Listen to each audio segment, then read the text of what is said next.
بسم اللہ الرحمن الرحیم صلی اللہ علیہ محمد صلی اللہ علیہ وآلہ وسلم۔ السلام علیکم، welcome to my YouTube channel. تو آج انشاءاللہ ہماری 78 حدیث حضرت ابو ہریرہ رضی اللہ تعالیٰ عنہ روایت کرتے ہیں کہ ہمارے نبی صلی اللہ علیہ وآلہ وسلم نے فرمایا، اے مسلمان عورتوں، کوئی پڑوسن اپنی دوسری پڑوسن کو دینے کے لیے بکری کا کھر ہی ہو تو اس کو حقیر خیال نہ کرے۔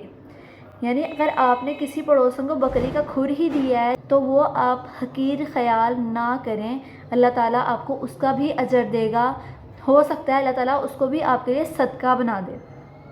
ٹھیک، تو ہمیں اتنی چھوٹی چھوٹی چیزوں کا خیال رکھنا چاہیے ہے، کیونکہ اللہ تعالیٰ نے قرآن پاک میں پڑوسیوں کے بہت سے حقوق بیان کیے ہیں، اور اگر ہم ان حقوق کو پورا کریں گے تو انشاءاللہ اللہ تعالیٰ ہمیں بڑا اجر و ثواب دیں گے، کیونکہ قرآن پاک میں اللہ تعالیٰ فرماتے ہیں کہ میں حقوق اللہ معاف کر دوں گا لیکن حقوق الناس معاف نہیں کروں گا۔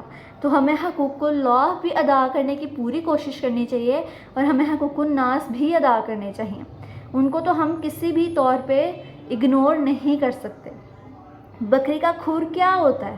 جو ضائع ہو جانے والا ہوتا ہے، ہمارے کسی کام کا نہیں ہوتا، لیکن اگزامپل کے طور پہ ہمارے نبی نے یہاں فرمایا ہے کہ اگر بکری کا کھر ہی ہے جو کسی کام کا نہیں ہوتا، اگر وہ بھی آپ کی کسی پڑوسن نے آپ سے مانگا اور آپ نے دے دیا تو وہ بھی آپ کے لیے اجر و ثواب کا باعث بنے گا، تو ہمیں اس کو بھی حقیر خیال نہیں کرنا چاہیے۔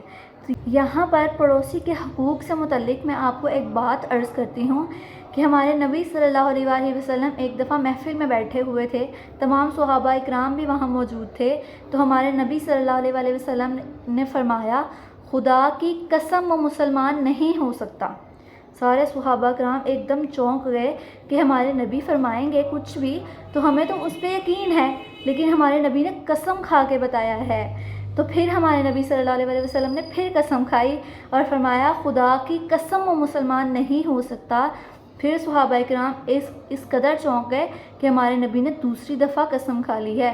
تو پھر حضرت محمد صلی اللہ علیہ وسلم نے تیسری دفعہ قسم کھائی کہ خدا کی قسم وہ مسلمان نہیں ہو سکتا۔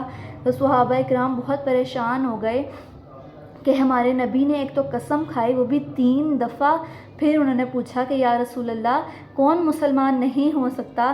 تو ہمارے نبی صلی اللہ علیہ وآلہ وسلم نے فرمایا، وہ مسلمان نہیں ہو سکتا کہ جس کا پڑوسی اس کی ایک عادت کی وجہ سے پریشان ہو۔ تو ہمیں ان باتوں کا خیال رکھنا چاہیے۔ ہمارے نبی نے 3 دفعہ قسم کھا کے فرمایا ہے کہ اگر ہماری وجہ سے ہمارا کوئی پڑوسی پریشان ہے تو ہم مسلمان ہی نہیں ہیں، جنت تو دور کی بات ہے، ہم مسلمان ہی نہیں ہیں۔ ہمیں اس بات سے خوف کھانا چاہیے۔ ہم لیٹ نائٹ تک، ہمارے گھر اگر شادی ہوتی ہے تو ہم لیٹ نائٹ تک گانے بجاتے ہیں، تو ایک تو گانے بجانا ویسے ہی حرام ہے، لیکن ہمارے پڑوسیوں کی نیند خراب ہوتی ہے، ہم اس بات کا بھی خیال نہیں کرتے۔ ہمارے پڑوسی ہم سے کوئی استعمال کی چیز مانگ لیتے ہیں تو ہم اس طرح منہ بنا کر دیتے ہیں، تو ہمیں اس بات کو خیال نہیں ہوتا کہ ہمارے نبی نے قسم کھائی ہے۔ یہاں پہ ہمارے نبی نے بکری کے کھر کہا ہے کہ بکری کا کھر بھی ہو تو اس کو حقیر خیال نہ کرو، اور ہم کسی کے استعمال کی چیز، کسی کی ضرورت کی چیز ہم اس کو دینے سے کترا رہے ہوتے ہیں۔ ہمارے نبی نے فرمایا کہ اگر تمہیں پتہ ہو کہ تمہارا پڑوسی بھوکا سویا ہے تو تم سے اس کی پوچھ گچھ ہوگی۔ اللہ ہم سب کو پڑوسیوں کے حقوق ادا کرنے کی توفیق عطا فرمائے۔ تو یہ تھا ہمارا آج کا ٹاپک، ملتے ہیں انشاءاللہ نیکسٹ ویڈیو کے ساتھ۔ السلام علیکم۔